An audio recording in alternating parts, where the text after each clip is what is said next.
Yes, this is Stunt064. I kept don't be laughing, B. 87 showing up. I'm not 87 showing up. So I'm here with Jamichael. Jamichael, what place did you get today for the Invitational? Second. What did you play with? I played pure Tenyi. Ooh, spice. Yeah, I ain't never got this kind of deck profile. I'm not gonna lie, you impressed me a lot today. So let's go ahead and get with the deck profile while these other scrubs that are beneath you. Shut up. Fucking get with their deck profile. I played a bunch of decks. I played, my first round I played against Orcus. That was pretty rough. And then I played against Dino. That was also rough. Like, none of the matchups I felt were like really free or anything, but the deck is pretty good, so. Let's go for it. We played 3 Ashuna. All the Tenyi monsters can special summon themselves from your hand for free. It is an activated effect. It's not like Cyber Dragon. You just have to not control an effect monster to do so. But he has a graveyard effect as well, right? Yeah, graveyard or in hand, you can banish this card and special summon a Tenyi monster from your deck, but you're locked into worms. But it doesn't matter because like I saw you use this effect so many times, and when you did it, you normally just special summon one, and then or it was the Vashida that you special, and then you summon the tuner, and you went straight into the synchro, and that gave you game in a lot of many ways. I actually like that. That was slick. Pretty strong card. Really strong. Vashida kind of is like a 1-card out. Like, special summon for free, and then you can banish it to bounce. People have been taking this card, so they're more familiar with it. But you can special it out from your deck for free, along with like Adahara, you make your plays. Right. So it's really good. I would recommend playing 3. It's a 1-card out oftentimes, which is how people were playing previously. The tuner. Your tuner can add back any of your banished worms, just worms period. So if your opponent is like banishing out your like key targets, you can banish this card, and then you can add it back if they're like trying to remove your resources. It's also like really good because it's your tuner, and then finally you just want to play it because you can also add back Adahara, just not the same copy of itself, so it has really high utility. Okay. You add back what you need after you've used it before. 3 Shathana, this card is busted. If you draw this card off your field spell, and they don't see this coming, like it can win you games because your opponent kills your card. You can banish this card from your hand or from your grave. It's Monster Reborn and a non-targeting destruction of a monster in one effect. So if they don't negate the summon, like you bring out your card and you kill their card. Yeah. And if you drew into it, like it was really strong. Vapura negates targeting for your non-effect monsters, which is why you play it. It comes in handy, especially when playing into a lot of back row. And then you play 2 Nahada. It's non-targeting, and it will take 1,500 off your opponent's monster. So although your monk is 1k and not too big, this card can like 1-card out cards like Inspector Border. Like I thought I was going to see that dude. Like there's one guy playing Draco. You can normal, make the link, attack. I wonder who that was. And and you would have killed the Inspector Border and continued your play. Because you're drawing cards on your opponent's turn, you want to draw cards you can use, so I played 3 Ash because it's obviously strong. And I played 3 Ghost Bell, and I don't know if I want to continue with this. It wasn't that great? Yeah, I mean, it wasn't that great. Like, I was just seeing it at times when it wasn't good. But it's something you can easily cut. It was good against Orcus. Okay. The field spell, people aren't playing this in their list, and it's silly because it forces your opponent to play. But it's so good, though. Yeah, like, this card, it's not even a hard once per turn, so if you control a non-effect monster or face-down monster, and your opponent special summons a monster, you get to draw 2. It's not a hard once per turn, so you can metaverse this card out when you think they're going to put something again, and you will draw 4 that turn. And it was like, you and the Dino matchup, that was epic. Like, he gave you the little token, and you're just like, hey, hold up, we lit, baby. Yeah, you can just play off the token that I had. Like, he gave me a token, I could play off of it. It was really easy. The game wasn't easy, but, like, the token made it easier for me. Right. Open the plays. The terraforming, obviously, is strong. This card is busted. It's Foolish Burial, but if you control a non-effect monster, which all you need to do is special summon a card for free to get this card live, you activate it, and it's Foolish Burial plus Rhoda in 1 card, as long as you control a non-effect monster. It's stupid. 3 call because it's really high utility. You almost never, like, every time I want to side up this card, I don't because it's, like, really good. I play 3 Cosmic because I do have a problem with back row decks, and I wanted to have an answer for it. And if I had to play against like Orcus, I wanted to not have to You didn't like Twin Twister? deal with Twin Twister into being Gear 2. If Orcus falls out of the game a little harder, then this card will probably change to something else. But until then, I would play this card at 3, but they hit it to 2, sadly enough. This card is nasty because I play Land for Linkus in my extra. And Land for Linkus is a generic non-effect monster that only requires 2 monsters. So as long as my opponent has a card that's like annoying to me, I can mind control their card. As long as it can't be targeted. Yeah, as long as it can't be targeted, I just mind control their card. I link it away, and then I can play like as if nothing happened. So it's like you either negate this or you have to deal with what happens next. Right.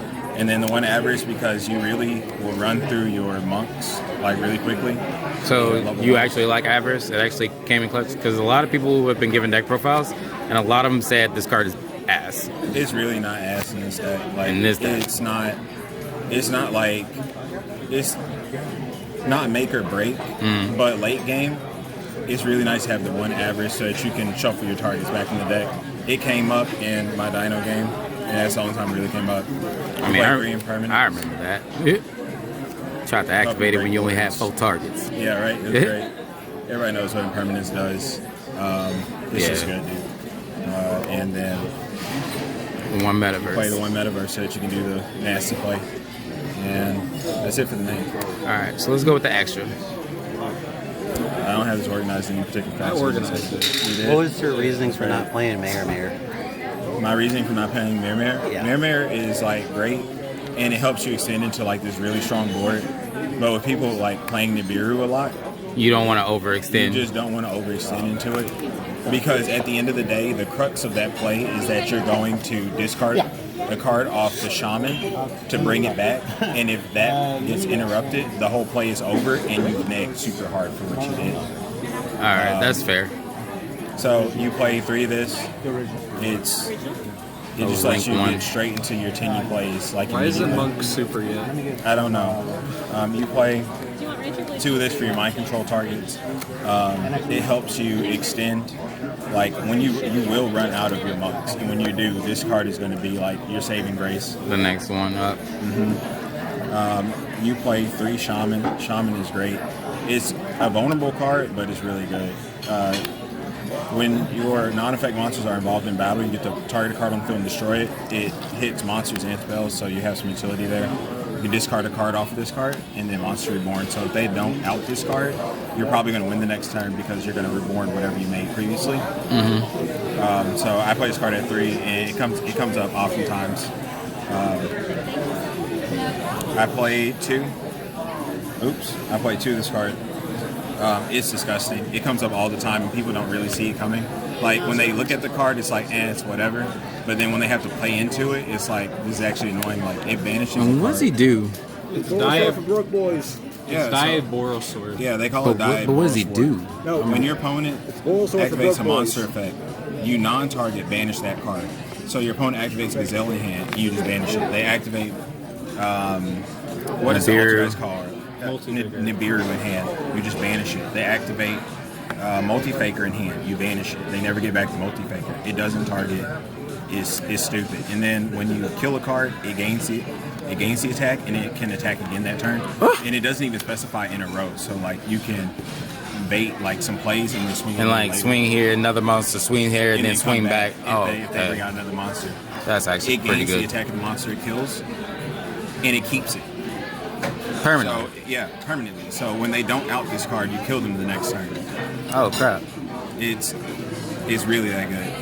You play 2 of this card because it just like raises the deck up to where like Monk is at like this 1, and it makes it like really awkward when you're just at like 1K. But once you have a 3K beater, like cards like Makura, like the red one and the green one, come in handy because now when you attack, you don't have to get over 25, you need to get over 45. Now when you target, like you're targeting like a bigger card. Not to mention that he's going to be 3K unaffected by monster effects, like kind of like a weird pseudo tower kind of thing. So it was great. And then if your opponent pops your counter trap, which I was citing, like you set this during the M phase, right? And your opponent already has like MST, Swing Twister set. They pop this card. You special summon this card out for free. and now they have to answer this card. You know? So I played 2 copies of it, even though you usually only make 1. This card is great. It came up in my game against. It came up in 2 of my games in Orcus, and it non-targeting destroys. Oh, we got the beer coming. This is a children's channel. Let me get The Benny Straw. Hey, hold up. I ain't getting no Benny Straw. Am I allowed to drink on the video? Yes. Okay. Anyway, It's apple juice. It is apple juice. Non-targeting destruction. And it can't be killed by effect monsters by battle.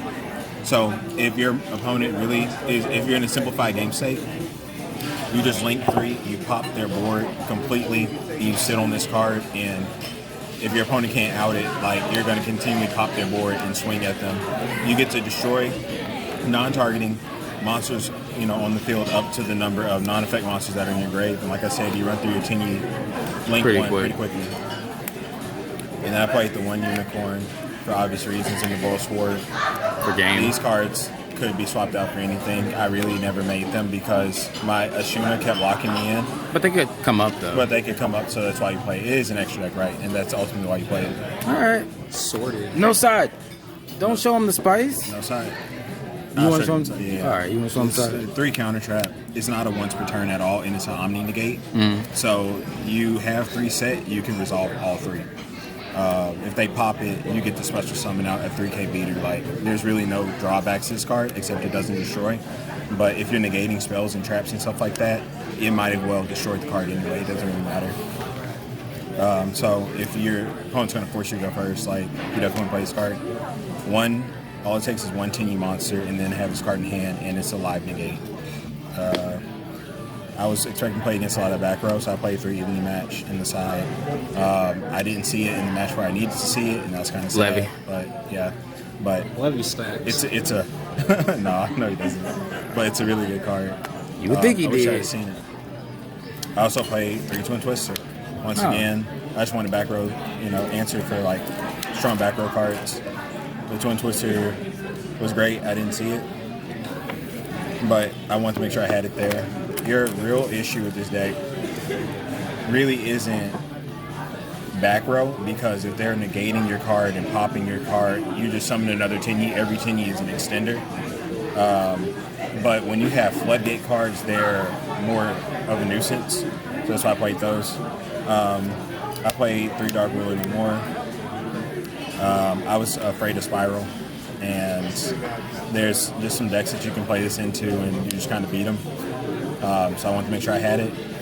If it's not like I'm going to kill my opponent first turn anyway, but once I get control over the board, like, it's really hard for my opponent to play, so I don't care that I don't do damage. Right. So I played 3. And the last card I played was Spice, and I don't regret my decision. That's 3 Book of Moon.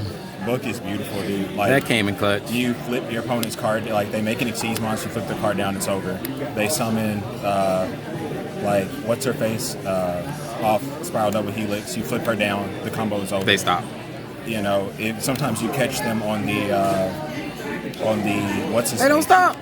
You can stop to play that. Oh, if the But field odds- spell yeah, isn't but- up, is but what I'm odds saying. are, if they're like going into that play string, they're trying to get into the field spell when she goes to grave, right? Yeah. So you flip her down, like, I see. it just comes up, like, even when you don't expect it to.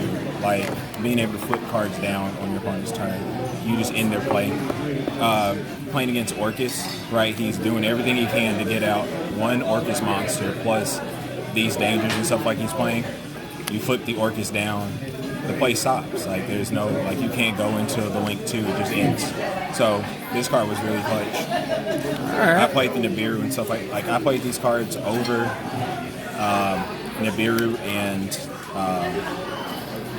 the Droll and Logbird, because I felt that I needed to have options that I didn't have to draw into to play. Like, you have to open Nibiru to answer, right? You can draw Dark Ruler and play it, So, Instantly. yeah. So That makes a lot of That was kind of the logic behind it. And I don't really regret anything in the deck. I just wish I would have did better against Aaron. You just told me we were out of Provolone sticks. That's it. How would you play Appaloosa if you had it? Wait, did we get In this purple? list, no. Oh shit. And Jamichael, thank you for the deck profile, man. You hear me? Out of them? All right, ignore them. They didn't do good today. So thank you for the deck profile, man. I really appreciate it. Yeah, dude, no worries.